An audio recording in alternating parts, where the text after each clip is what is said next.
नमस्कार दोस्तों, स्वागत है आपका हमारे पेज और चैनल पर। आज हम एक प्रश्न लेकर आपके सामने आए हैं और यूपी बिजनौर वासियों के लिए स्पेशल आज ये वीडियो बन रहा है। काफ़ी समय से विवेक गुप्ता भाई साहब मेरे को व्हाट्सअप कर रहे थे, लेकिन समय की व्यस्तताएं रहती हैं और समय जो है सीमित होता है।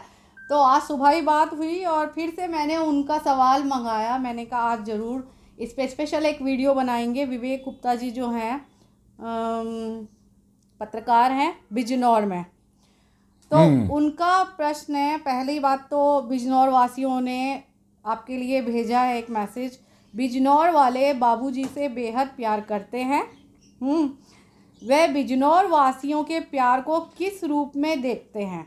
ये विवेक गुप्ता जी ने आपसे प्रश्न भी पूछा है। पहले तो इसका ही जवाब दे दीजिए। उनके प्यार को प्यार के ही रूप में देखता हूँ। अच्छा।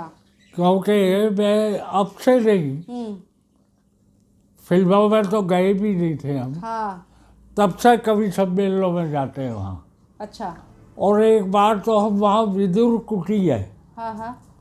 तो वहाँ पर विदुर कुटी। हाँ। अच्छा। तो वहाँ पर कवि सम्मेलन कराया गंगा के किनारे। अच्छा। और ठंड इतनी, और नीचे जो है बांस का वो रखा हुआ था बस, मतलब कोई फर्श वर्श भी नहीं। बांस की क्या वो जैसे चटाई? हाँ, चटाई भी नहीं बांस सा ही बिछाया हुआ। अच्छा। और मेरे को इतनी ठंड लगी। अच्छा अच्छा। सर्दियों का टाइम था। हाँ, फिर भी मैं मतलब बोलने में कठिनाई हो रही थी। अच्छा। तो ये प्यार ही था उनका। हाँ, बिजनौर में तो मुझे ये भी याद है कि हम लोग भी जब भैया थे आपके बहुत कार्यक्रम हुआ करते थे। हाँ, बहुत। और शायद वहाँ पे जैसे छुट्टियों में हम गर्मियों में जाते थे तो कई बार हम रुके भी हैं बिजनौर में ना। बिजनौर में ऐसा करते थे कि बिजनौर की नुमाइश होती थी। हाँ। तो नुमाइश में कवि सम्मेलन होता था। तो रात को कवि सम्मेलन करके वहाँ से फिर देहरादून मसूरी के लिए निकल जाते थे। अच्छा। हाँ। तुम लोग छोटे छोटे वही मैं इनको आज सुबह बता भी रही थी ये बात कि हम भी ठहरे हैं बिजनौर में। और वहाँ तो आप शायद हमारे रिलेटिव्स भी, रिश्तेदार भी हैं वहाँ पे शायद बिजनौर में दूर के। हाँ हाँ, वो मतलब हमारी मामी का के भाई का लड़का वहाँ प्रोफेसर था। अच्छा अच्छा। हाँ। अब उसका नाम तो मैं भूल गया हूँ। हाँ हाँ, अगर वो देख रहे हैं तो ये मैसेज इनके लिए है। सर्दी दिल्ली में इस समय बहुत है। बहुत। आप देख ही रहे हैं। ढके हुए हैं हम। बात बनाना बड़ा मुश्किल लग रहा था और है भी लग रहा था वीडियो बनाना, लेकिन चलिए ठीक है, आपका प्यार है जो बनाए हुए हैं। अच्छा, नहीं, बिजनौर में और भी ज़्यादा ठंड होगी क्योंकि बिजनौर हरा भरा बहुत है। हाँ। बहुत ज़्यादा वहाँ हरियाली है। हाँ। अच्छा, एक उन्होंने एक क्वेश्चन और एक सवाल और पूछा है कि ये भी पूछ लीजिए कि क्या बाबूजी जिला बिजनौर के फीना में कभी आए थे? फीना क्या होता है? टीना। फीना। फीना। फीना मैं मतलब ही नहीं सुना। मुझे भी मतलब समझ नहीं आया इसका। तो फीना, फीना कोई जगह होगी, पता नहीं। हाँ, बिजनौर, जिला बिजनौर के फीना में कभी आए थे। हाँ, हो सकता है जगह हो, जिला बिजनौर लिखा है ना। हाँ, तो गए होंगे। हाँ, बहुत जगह गए हैं वहाँ पे। धामपुर भी गए हैं, चांदपुर भी गए हैं, धनौरा है एक मंडी, वहाँ भी गए हैं, नजीबाबाद गए हैं, नेहटौर गए हैं। मतलब अब मुझे सारी बातें, अब इतनी जगह गए हैं, बल्कि मुझे तो लोग याद दिलाते हैं कि यहाँ आप इतनी बार आ चुके हैं।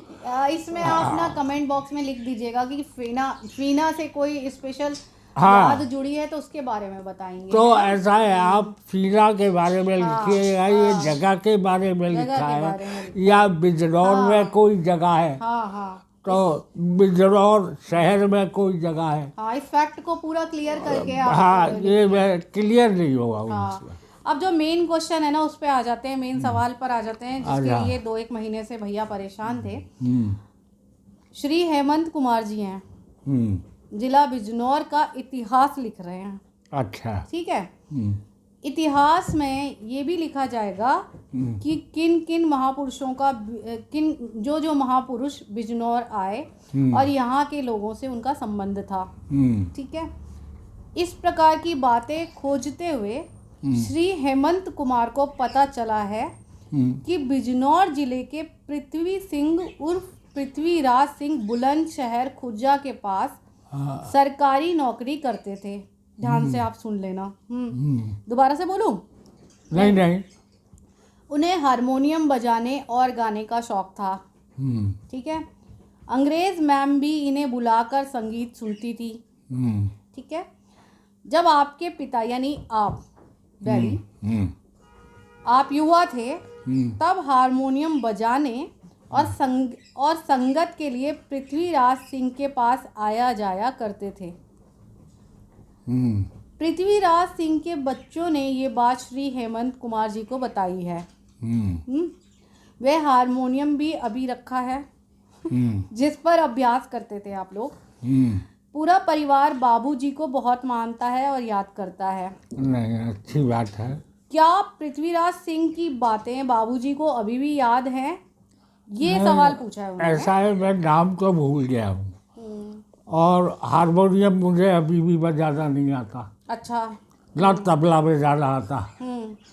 बस क्या आता है ये मुझे भी पता नहीं है। हाँ, मैं गाता था और सुर में गाता था, लोगों को अच्छा लगता था। ये अंग्रेज मैम कोई थी?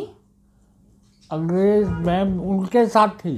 ये इन्होंने लिखा है ना कि एक अंग्रेज मैम हुआ करती थी ना, नहीं पर आया जाया करते थे ना अभ्यास के लिए। वो तो मतलब वहाँ पर अंग्रेज मैम तो मैंने जिक्र में आपको बताया भी था। मिस वॉका थी सिकंदराबाद का, जब सिकंदराबाद में चर्चा तो मैं वहाँ मतलब उनके पास जाता था। वो मुझे चाय पिलाती थी, बिस्किट खिलाती थी और इंग्लिश पढ़ाती थी। अच्छा। वो कंपनी बाग कहते थे।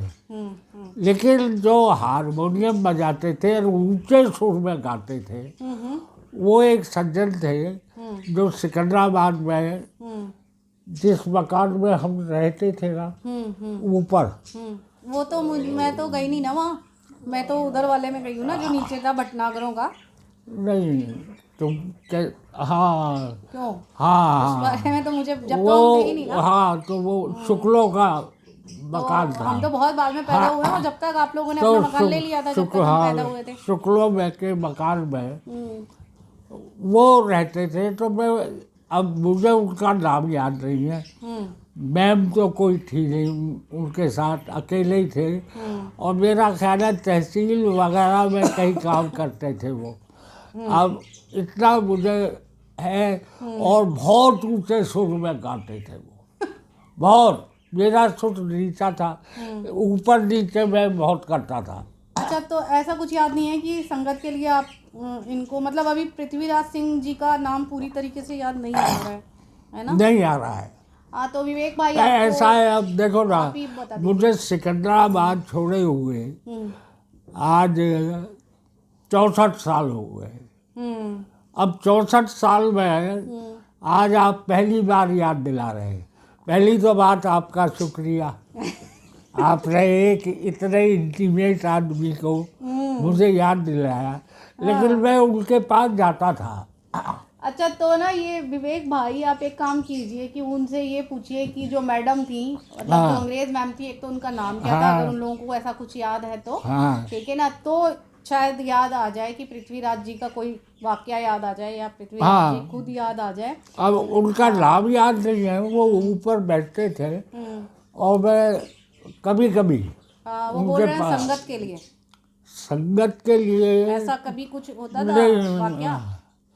संगत का तो कोई वो नहीं। वो जो मंदिर है ना वहाँ पे बिशंबरगंज में। अच्छा, ये तो मुझे नहीं पता। मेरे को तो किशन तालाब पता है। नहीं, बिशंबरगंज है या चंडी माँ का मंदिर मेरे को पता है। नहीं, वो तो है। एक मंदिर है, तुम लोग छोटे थे या नहीं, वहाँ पर ये कृष्ण जन्माष्टमी पे झांकियाँ लगती थी। अच्छा अच्छा अच्छा। तो वहाँ पर भजन गाए जाते थे। तो अपन जो है, अपन तो कहीं भी पहुँच जाते थे। हाँ, मतलब ये कही है और जाके रौनक लगा देनी, ये था। हाँ। हमारे आने जाने से सब लोग खुश होते थे। और हमको क्या था, रात भर चाय पीते रहते थे। और बड़ी इलायची की चाय बनती थी वहाँ, बड़ी अच्छी लगती थी। अच्छा। हाँ। तो अब इतने दिन हो गए, मुझे अब ध्यान नहीं है बेटे। हाँ। आप जो है इनसे उनके बारे में उनका पूरा अता पता बताए कि वो काम कहाँ करते हाँ, थे। ये थोड़ा सा उनके जो वो हैं बच्चे लोग हैं उनसे आप पूछ के क्लियर कीजिए। अभी तक सवाल पूरा समझ में नहीं आया है। हाँ, है ना? तो मुझे जवाब देने में कोई वो नहीं है। हाँ। और मैं ये मानता हूँ कि वहाँ पर अब जैसे एक देवी शरण सुनार थे, वो वायलिन में जाते थे। शंकर लाल जी थे, वो बाजे पे गाते थे और इतना अच्छा गाते थे, बहुत अच्छा। तो हम लोग उनसे प्रेरणा लेते थे। ये उन्हीं का आशीर्वाद। ये जो है नींव रखी जा रही थी। हाँ। अच्छा, तो चलते चलते आप अपने बिजनौर वासियों को क्या कहना चाहोगे, जो नई जनरेशन है जो आप देखेगी इस वीडियो को, उनके लिए क्या मैसेज है? नई जनरेशन मुझे बहुत प्यार करती है। नई जनरेशन ही जुड़ी हुई है। हाँ हाँ, तुम्हें बहुत प्यार करती है, मैं जानता हूँ। और अगर ये जनरेशन मुझे प्यार नहीं देती तो आज मैं इस जगह होता ही नहीं। क्या बात है। तो हमने अभी वो ट्रॉफी किसी को दिखाई नहीं है। ये अभी हमको मोहम्मद रफ़ी का एक ही अवार्ड है जो महाराष्ट्र में दिया जाता है, और उनके घर के पास में बांद्रा में दिया गया। तो और ये पीयूष गोयल जो आपके मंत्री हैं, उनके द्वारा दिलवाया गया। और ये मुझे लाइफ टाइम अचीवमेंट अवार्ड मिला है। वैसे वो ट्रॉफी दिखा दे रहा है। हाँ, मैं दिखाऊंगी एक बार, इसकी पिक लेके भी मैं हाँ डालूंगी। वैसे तो हमने जो प्रोग्राम हमने अभी रोका हुआ है इसको, क्योंकि अभी